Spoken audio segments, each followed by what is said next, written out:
संतों के महामहिम वचनों के अनुसार जो चलता है वो पुण्य एकत्रित करता है, और जो कुमार्गगामी बुद्धि के अनुसार चलता है वो पाप एकत्रित करता है। भगवान के सिवा, सुनो महापुरुषों के वचन है, भगवान के सिवा तुम किसी और का सहारा लोगे तो अंत तक तुम्हें पछताना पड़ेगा। भगवान के सिवा किसी और का सहारा लोगे तो अंत तक तुम्हें पछताना पड़ेगा और नरक जैसा जीवन हो जाएगा, नरक जैसा जीवन। भगवान के आश्रय में जो अपार सुख होता है, कैसे हम तुम्हें बताएं। ये जीव सोचता है धन का आश्रय, परिवार का आश्रय, बिल्कुल सब नाटक, धोखा ही धोखा। सच्ची वाली है, भगवान के सिवा दूसरे का सहारा लोगे तो अंतिम में तुम्हें पछताना पड़ेगा, नरक जैसा कष्ट होगा। और अगर भगवान का सहारा है तो सच्ची माने जीवन परम मंगल में देखने को मिल रहा है। नारकी स्थिति से जीवन परम मंगल में देखने को मिल रहा है। दूसरा, संसार के मनुष्यों से जो प्रेम किया जाता है वो अगले जन्म का निमंत्रण है, अगला जन्म का। और यदि भगवान से प्रेम किया जाता है तो परम धाम जाने का, अगला जन्म का खत्म। अब देखो तुम्हें पसंद क्या करना है। तीसरा, जिस शरीर में जितनी आसक्ति कर लोगे अगला वही जन्म उसी शरीर का मिलेगा। जैसे हिरण के शरीर में आसक्ति कर ली तो भरत जी हिरण बन गए, पुरंजन ने स्त्री में आसक्ति कर ली तो पुरंजनी बन के अगले जन्म में स्त्री बन करके जन्मा। इसलिए जिस शरीर से अधिक प्रेम कर, जो मकान से ज्यादा प्यार करता है वो छिपकली बनकर मकान में रेंगता है। ध्यान, जो जिससे अधिक प्यार वो ऐसी योनि को प्राप्त। तुम योनि प्राप्त करने के लिए नहीं आए, तुम भगवान को प्राप्त करने के लिए मानव देह प्राप्त किया है। नाम जप करो, सच्चाई से नाम जप करो, तुम्हें खुद दिखाई देगा जो लिखा है। कोई किसी से प्यार नहीं करता है, सिर्फ नाटक, सिर्फ नाटक प्यार का चल रहा, कोई प्यार। जो राग और द्वेष पूर्वक जीवन व्यतीत करता है वो दुर्गति का पात्र बनकर के नाना प्रकार की नारकी योनियों को भोगता है और प्राय राग द्वेष में ही जीवन जा रहा है।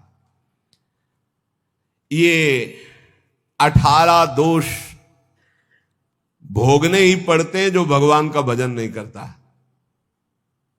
भूख, प्यास, बीमारी, बुढ़ापा, राग, द्वेष, मोह, निंदा, चिंता, भय, खेद, विषाद, जन्म, मरण, विस्मय, शोक, मंद, अरति, कहीं मन नहीं टिक रहा, घोर अशांत, डिप्रेशन में, अरति। ये 18 दोष भगवत विमुख को भोगने ही पड़ते हैं। और यदि वो भगवान के आश्रित हो जाता है तो उसमें जैसे भूख है, प्यास है, बीमारी है, बुढ़ापा है, इन सब में भगवान का एक विशेष कृपा प्रसाद रहता है। देखो, बेटा और बहू की कथा सुन चुके। एक संत भगवान ने कभी शिष्य नहीं बनाए थे, श्रीधर बाबा। और जब वृद्धावस्था आई तो अपने लोग 8-10 संतों की होड़ लगती थी कि देखो आपने 1 घंटा सेवा की है, अब आप हटिए, अब हम सेवा। और जानते उनको कैसे सोच कराई जाती थी? ऐसे टांग लिया जाता था 2 संत और ऐसे हाथ में कराई जाती थी। क्यों? क्योंकि भजन करते थे। सौभाग्य था किसको शौच कराने को मिले, किसको स्नान कराने को मिल जाए, किसको वस्त्र धारण। ये सौभाग्य, भगवान के सिवा किसी को अपना नहीं माना। तो ऐसे गोद में, संतों की गोद में उनकी सेवा होती थी। और अंतिम समय राधा राधा मुख से निकल रहा था, सब संत कीर्तन कर रहे थे और ऐसे पधारे पूछो मत। ये है ना कोई शिष्य, ना कोई जगह, ना कोई 1 रुपया। तो ऐसे भगवान की तरह अंतिम समय उनकी पूजा हुई। जब उनका शरीर असमर्थ था, ड्यूटी लगती थी, अलग अलग ड्यूटी लगती। कई संत भगवान अपने ड्यूटी लगी थी कि इतने बजे से इतने, और लड़ाई होती थी। देखो आपने 1.25 घंटा आज कर लिया, 15 मिनट ज्यादा कर लिया, अब आप हटिए, आप मुझे तो कहते यार थोड़ी देर और कर ले। मतलब लोभ लगता कि जितना अधिक मैं सेवा कर पाऊं। क्यों? क्योंकि भजन परायण थे, और वहां पैदा किया है, संपत्ति दी है, लात मार रहे हैं। भगवान से विमुख जो है उसे 18 दोषों को भोगना पड़ता है। जो भगवान के कृपा पात्र होते हैं उन्हें संत संग मिलता है। जिन्हें संत संग मिलता है उनमें अंत काल में जैसे भगवत प्राप्ति होगी वैसा संयोग बना दिया जाता है। अंत काल में दादू मन ही सो मल उपजय, मन ही सो मल धोई, सीख चले गुरु साधु की, तो तू निर्मल होई। नाम जपे रुचि साधु को, साधु जपे रुचि नाम, दादू दोनों एक टक, यहू आरंभ यहू काम। कह रहे मन गंदा हो गया है, अब मन ही निर्मल हो तब बात बनेगी। कैसे निर्मल हो? बोले गुरु का उपदेश, साधु का संग, ये साबुन है, बहुत जल्दी मन को निर्मल कर देता है। बोले जब नाम जपे तब रुचि साधु की, जब नाम जपो कहे तो संतों में तुम्हारी प्रीति हो जाएगी, और जब संत नाम देंगे तब भगवान में प्रीति हो जाएगी। ये नियम है, ये सिद्धांत। गुरुमुख के प्राप्त नाम से ही भगवत साक्षात्कार होता है। दादू हरि साधु यो पाइये, अभिगत के आराध, साधु संगति हरि मिले, हरि संगत सु साध। बोले जब हरि की कृपा होती तो साधु मिलते हैं, और जब साधु की कृपा होती है तो उस अभिगत परमात्मा की आराधना शुरू होती है, तब वो हरि मिलते हैं। तो हरि की कृपा का फल साधु, और साधु की कृपा का फल हरि दर्शन। हरि जब अव्यक्त कृपा करते तब संत दर्शन मिलता है। अब मोहि भाव भरोस हनुमंता, बिनु हरि कृपा मिले नहीं संता। तो मन भुवंग बहु विष भन्या, निर्विष क्यों न होई, दादू मिलिया गुरु गारुणी, तो निर्विष किया सोई। बोले ये मन बड़ा विष फैलाता है, काम क्रोध लोभ मोह मद मत्सर बड़ा विषयी बना दिया। तो बोले अब ये विष कैसे उतरे? बोले गुरु गारुणी, विष उतारने वाले गुरुदेव हैं। जो गुरुदेव ने नाम मंत्र दिया है उसको जपो तो मन का सारा विष उतर जाएगा, निर्विकार मन हो जाएगा। पूजा मान बड़ाइया, आदर मांगे मन, राम गहे सब परिहरे सोई साधु जन। सबके मन में होती है हमारी पूजा हो, हमारी मान हो, हमारी बड़ाई हो, हमारा आदर हो, लेकिन साधु वही है जो मान बड़ाई आदर को स्वीकार नहीं करता, इच्छा नहीं करता। सब में मेरे प्रभु है, सबको प्रभु को भाव से प्रणाम। इतने विराट रूप भगवान इतने रूप में आकर दर्शन देते हैं, ये भाव नहीं रखना। मान बड़ाई आदर इसका कहीं भी नहीं। मेरे प्रभु आकर मुझे दर्शन देते हैं, करुणा करके इतने रूपों में दर्शन देते हैं। जो भगवान को प्राप्त करना चाहता है वो साधु कैसा होता है? जो मान बड़ाई आदर आदि को भी स्वीकार नहीं करता। विश्व सुख माही रमि रहा, माया हित चितलाई, सोई संत जो उबरे, स्वाद छोड़ी गुण गाई। संसार के विषय भोगों में रम रहे जीवों का उद्धार कौन कर सकता है? बोले संत। बोले कौन संत? जो बोले केवल भगवान के गुण गा रहा, उसके बदले में कुछ नहीं चाहता है। अगर कुछ चाह है, रुपया पैसा भोग सामग्री स्वाद मान बड़ाई प्रतिष्ठा, तो उसकी वाणी का प्रभाव नहीं पड़ेगा। विषयों में फंसे हुए, माया में फंसे हुए जीवों का उद्धार किससे होता है? बोले संत से। बोले किन संत से? बोले सोई संत जन उबरिया, जो स्वाद छोड़ी गुण गाई। स्वार्थ स्वाद इनको छोड़कर कोई भी चाह नहीं, केवल स्वांता सुखाए तुलसी रघुनाथ गाथा। बोले ऐसे संतों की वाणी से माया में फंसे हुए लोगों का उद्धार होता है। साधु मिले तब उपजे, हृदय हरि को ध्यान, दादू संगति साधु की, अभिगत पुरवै आन। बहुत शीघ्र परमात्मा प्राप्ति होती है ऐसे संत महात्मा के संग से। उनके बताए हुए ध्यान नाम गुण कीर्तन से बहुत जल्दी भगवत साक्षात्कार होता है। प्रेम कथा हरि की कहें, करें भगत ल्यो लाई, पीवे पिबावे राम रस, सोजन मिलवो आई। बोले बड़े संतों की पहचान क्या होती है? बोले जिनके पास बैठने से केवल भगवत चर्चा ही हो, हमारे आचरण सुधरे, हरि नाम में प्रीति हो, हरि चरणों में प्रीति हो, भक्ति का हृदय में प्रादुर्भाव हो, वो स्वयं भगवत रस पिए हुए हैं और वही भगवत रस हमें पिला सकते हैं। साहब सो सन्मुख रहे, सत्संगति में आई, दादू साधु सब कहे, सो निर्फल क्यों जाई। बोले साहब के सन्मुखता बनी रहेगी यदि संत संग रहेगा। साहब हरि, हरि के सन्मुख हो जाओगे, और सन्मुख होए जीव मोहि जबहि, जन्म कोटि अगनासौ तबहि। करोड़ों जन्मों के पाप उस जीव के नष्ट हो जाते हैं जो भगवान श्री हरि की सन्मुखता प्राप्त कर लेता है। वो सन्मुखता साधु संग से प्राप्त होती। साधु संग कभी निष्फल नहीं हो सकता। अमोघश्च निर्वैरी सब जीव सो संत जना सोई, दादू एक आत्मा बैरी नाही कोई।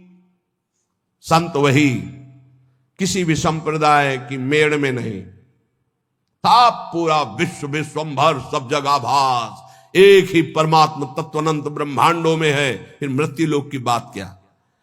निर्वैरी सब जीव सो संत जना सोई, सब किसी से बैर नहीं, सब अपने हैं, सब अपनी आत्मा है।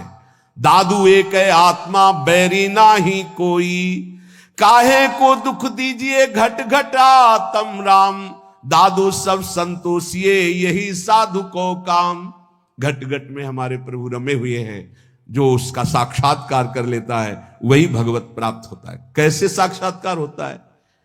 एक अक्षर पीव का सोई सत कर जानी, हरि नाम सतगुरु कहा दादुर सो परवाणी।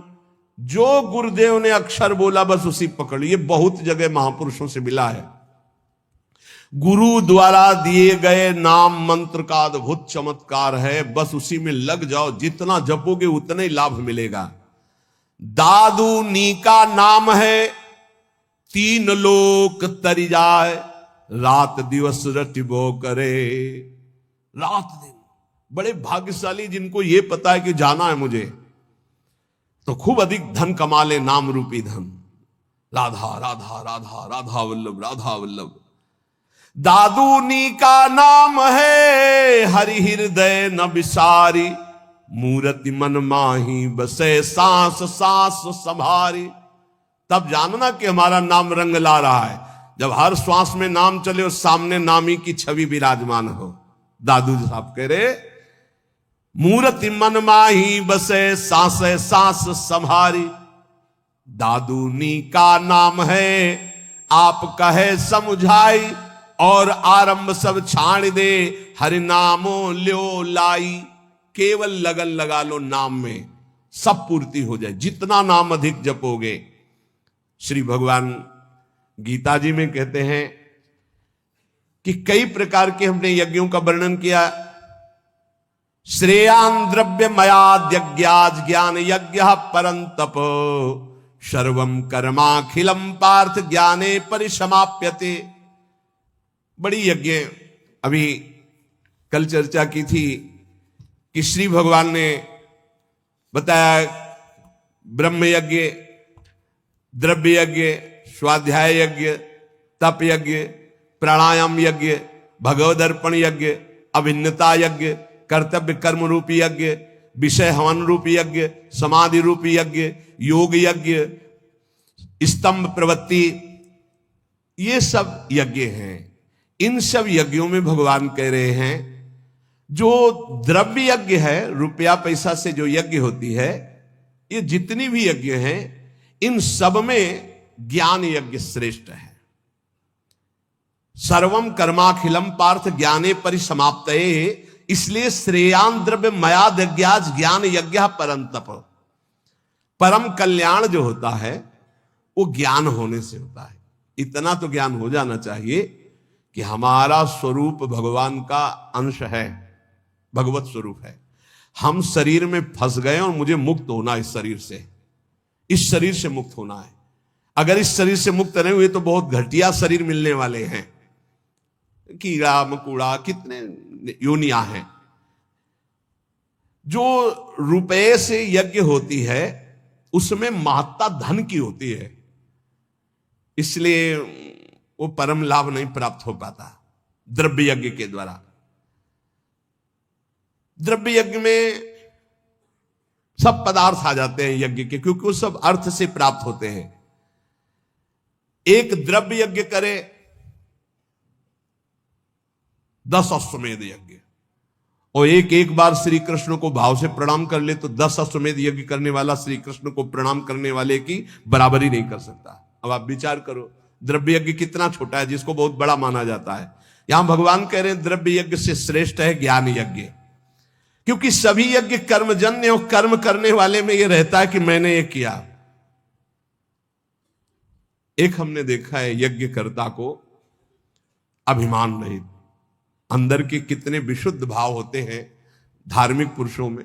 उनकी मैदा की कई फैक्ट्रियां थी, वो आते थे पूर्व गुरु आश्रम में जब संन्यास मार्ग में थे, 10 गाड़ी उनके साथ होती थी। बहुत दूर से गाड़ी और पादुका उतार करके सबको वहीं रोक कर अकेले आते। उन्होंने जब यज्ञ कराई, सब जो यज्ञ के एक हाथ में टोकरी एक हाथ में सोनी, जहां कोई खा पी के फिर हर सुविधाएं सब पवित्र वैदिक सिद्धांत से होना, और उनका काम केवल यही था झाड़ू और टोकरी ले। पूरे किलोमीटर में यज्ञ मंडप था, पूरी सब व्यवस्थाएं, और अकेले, किसी का चंदा नहीं, क्योंकि खूब अर्थ था, और वो स्वयं ये करते थे।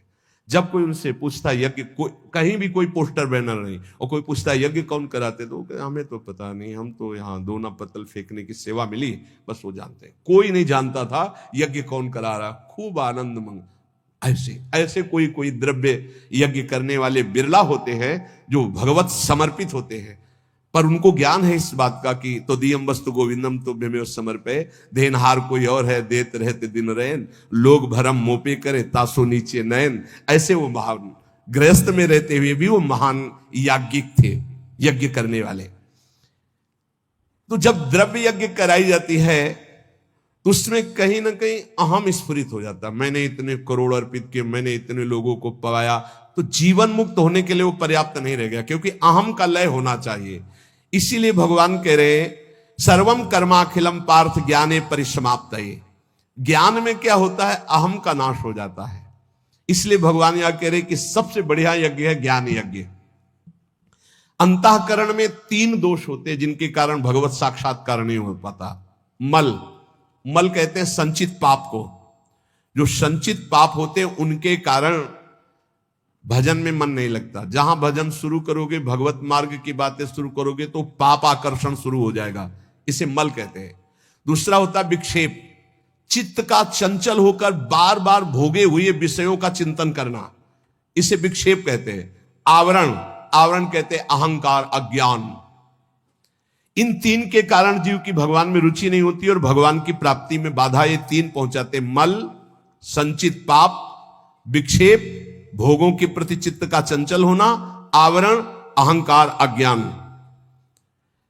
जब हम कोई भी कर्म करते हैं तो उसमें ये आवरण ढक जाता है, अहंकार, मैंने ये किया, और जहां ये हुआ मैंने ये किया तो उसका कल्याण नहीं हो पाता। ये खास बात है, उसका फल मिलेगा, उसे भगवत प्राप्ति नहीं हो पाएगी। अहंकार विमूढ़ात्मा करता हमें मनते, अहंकार में मूढ़ता बनी रहती है, और ये रहता है कि मैंने ये किया, और जब मैंने ये किया तो अवश्य भोगना पड़ेगा, चाहे शुभ हो या अशुभ हो, भगवत प्राप्ति नहीं होगी। जब हमें किसी महापुरुष का आश्रय मिलता है, संत महात्मा का, और वो जब हमें उपदेश करते हैं, तब हमें समझ में आता है कि सारे कर्म भगवान के लिए करने हैं। हमारे पास जो शारीरिक बल, रुपया, पैसा, भोग सामग्री, सब श्री भगवान की, तो हम भगवत भाव से जब कर्म करके भगवान को समर्पित करने लगते हैं तो हमारे अंदर के दोष नष्ट होने लगते हैं। मल पहले नष्ट होगा, संचित पाप भस्म होंगे। अब हमको थोड़ा विवेक आने लगा कि जितने भोग भोगे उनमें कोई सुख तो है नहीं, तो बार बार चित्त जो भोगों की तरफ जा रहा था उसे वापस करने लगे, तो विक्षेप नष्ट होने लगा। अब अहंकार भगवद अर्पित होकर के चरणों में चला गया, तीनों ठीक हो गए। मल विक्षेप आवरण जहां हटा तो सामने सच्चिदानंद भगवान का उसको अनुभव हो जाता है। अब बोले ये मल विक्षेप आवरण हटाने के लिए जो साधु संग चाहिए, गुरु का संग चाहिए, वो कैसे प्राप्त हो? बोले जब विवेक, वैराग्य, समदमादि सठ संपत्ति, मुमुक्षता, श्रवण, मनन, निधिध्यासन, तत्व पदार्थ संशोधन, ये जो दैवी भागवती ज्ञान के साधन है, इनकी जब प्राप्ति की इच्छा होती है तो गुरु बनाने की इच्छा होती है। कोई ऐसे संत मिले, कोई ऐसे सदगुरु मिले।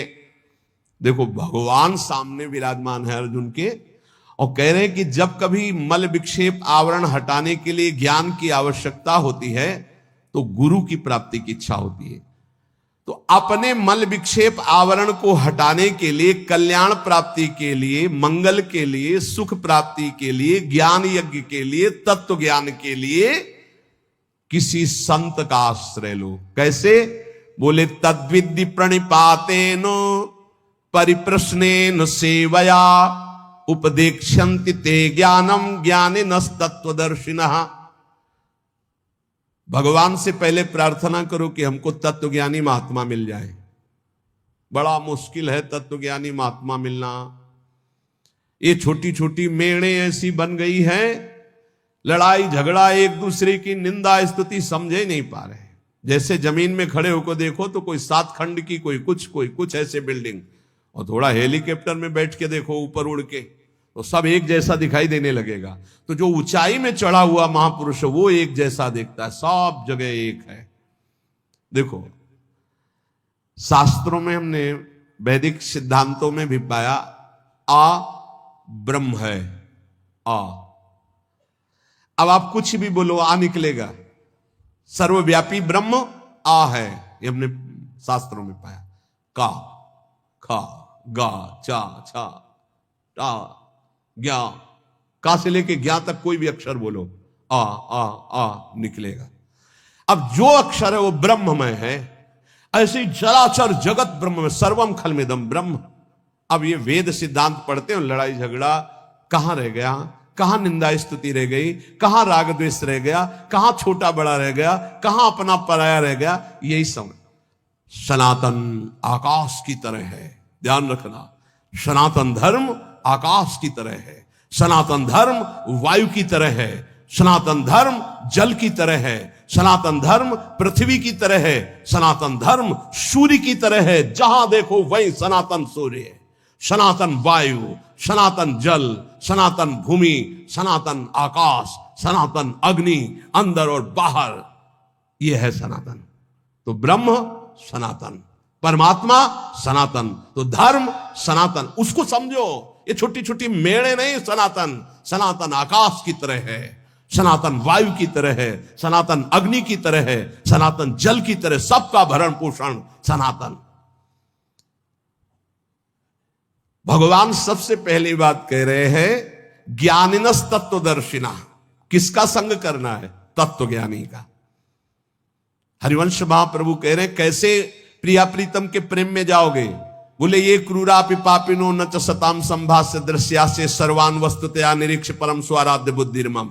सबको आराध्य रूप में देखो, चाहे पापी हो चाहे पुण्यात्मा, सब में राधा वल्लभ लाल विराजमान है। यह आचार्य का आदेश है। यह है ज्ञानिनस् तत्वदर्शिना, सब जगह अपने इष्ट को देखना। ये कहां मिलेंगे? ये भगवान मिलाएंगे। भगवान से सबसे पहले प्रार्थना करनी चाहिए कि मुझे ऐसे संत का सानिध्य दीजिए जो आप में रमण करता हो। मैं तो नहीं पहचान पाऊंगा प्रभु, आप मेरे हृदय को भी जानते हो और संत को भी जानते हो, तो मुझे संत संग दीजिए। अब मोहि भा भरोसा हनुमंता, बिनु हरि कृपा मिले नहीं संता। और जब संत मिले तब क्या करो? तो बोले तद्विद्धि प्रणिपातेन परिप्रश्नेन सेवया। अर्जुन पहले उन महापुरुषों के पास जाए तो जाकर उनको साष्टांग दंडवत करे। संपूर्ण आत्मसमर्पण का भाव साष्टांग दंडवत में माना जाता है। ऐसा भगवान क्यों कह रहे? क्योंकि बिना श्रद्धा के आपको ज्ञान प्राप्त नहीं हो सकता। श्रद्धावान लभते ज्ञानम। अगर श्रद्धा कमजोर है तो ज्ञान नहीं प्राप्त हो सकता। अगर वास्तविक किसी संत का लाभ लेना है तो श्री भगवान ने आदेश किया, पहले अहंकार छोड़ो, पहले कोरे कागज की तरह उनके पास जाओ। यहां इतनी लिखा पढ़ी करके आते कि डस्टर चलाने को मना ही नहीं होता। इतनी लिखा पढ़ी पहले से ही रखी हुई है, बिल्कुल बेकार। आप सच्ची मानिएगा 70 वर्ष जीवन के हो गए, अभी तक ये नहीं निर्णय कर पाए कि मुझे चलना किधर है। अहो भाग गया आप लोगों का, जिनको ये चित्त का समाधान हो गया कि मेरा मार्ग क्या है। नहीं, 70 वर्ष हो गए और अभी ये नहीं पता कि चौराहे पे खड़े कि जाऊं किधर, ज्ञान मार्ग में जाऊं कि ध्यान मार्ग में जाऊं कि योग मार्ग में जाऊं, भजन मार्ग में जाऊं कि, अभी तक ये निर्णय नहीं। भगवान कह रहे किसी ज्ञानी महापुरुष का आश्रय लेना है तो श्रोत्री और ब्रह्मनिष्ठ दो बातें कही है। श्रोत्री कहते हैं जिन्होंने खूब गुरुजनों के चरणों में बैठकर शास्त्रों का श्रवण किया है, और ब्रह्मनिष्ठ जो उसी तत्व में स्थित हो चुके हैं। ऐसे महापुरुषों से निवारण होता है संसार का, जिनका एक ही उद्देश्य केवल श्री भगवान और भगवान में स्थित है। भगवान आदेश करते प्रणिपातेन, उन महापुरुषों के पास जाए, हाथ जोड़कर साष्टांग दंडवत करे, नीचवत सेवेत सदगुरुम, अपने को सबसे नीचवत मान करके सदगुरु का सेवन करे। कभी भी शरीर से गुरु का निरादर न करे, तिरस्कार न हो, इसलिए गुरु के सामने नम्र सरल और जिज्ञासा के भाव से उनकी आज्ञा पूर्वक सेवा करे। अपने आप को गुरु के चरणों में सबसे छोटा अधीन सेवक समझे। शरीर और वस्तुएं दोनों गुरु के आज्ञा के अनुसार हैं। साष्टांग दंडवत प्रणाम का मतलब है मेरा शरीर गुरु की आज्ञा पे चलेगा, अहम गुरु के चरणों में अर्पित है। सेवया, भगवान कह रहे परिप्रश्नेन के लिए सेवया, शरीर और वस्तुओं से गुरु की सेवा गौण, मुख्य है गुरु की आज्ञा का पालन करना। जिससे गुरु प्रसन्न हो बस वही कार्य करना। उनकी प्रसन्नता प्राप्त हो गई, उनके मन के संकेत के अनुसार तुम्हारी चेष्टा हुई, उनकी आज्ञा के अनुकूल तुमने कार्य किया, तो प्रश्न करना ही नहीं पड़ेगा, उत्तर तुम्हारे हृदय में अपने आप आ जाएगा। देख लेना, संत महापुरुषों की सबसे बड़ी सेवा होती है उनके संकेत के अनुसार चलना, उनके इशारे को समझना, वो किधर चलाना चाहते हैं, वो क्या चाहते हैं, अपना जीवन उनकी आज्ञा में अर्पित करना। संतों को जितना सिद्धांत प्रिय है उतना अपना शरीर प्रिय नहीं है। तो एक आदमी संत की शरीर सेवा करे, उनकी आज्ञा का उल्लंघन करे, और एक आदमी केवल उनकी आज्ञा का पालन करे, तो संत कृपा उसके पास ज्यादा फलीभूत होगी जो आज्ञा का पालन कर रहा है। संत सिद्धांत की रक्षा के लिए अपने प्राण त्याग सकते हैं, इसलिए सच्चा संतों का सेवक वही है जो उनकी आज्ञा का दृढ़ता पूर्वक पालन करता है।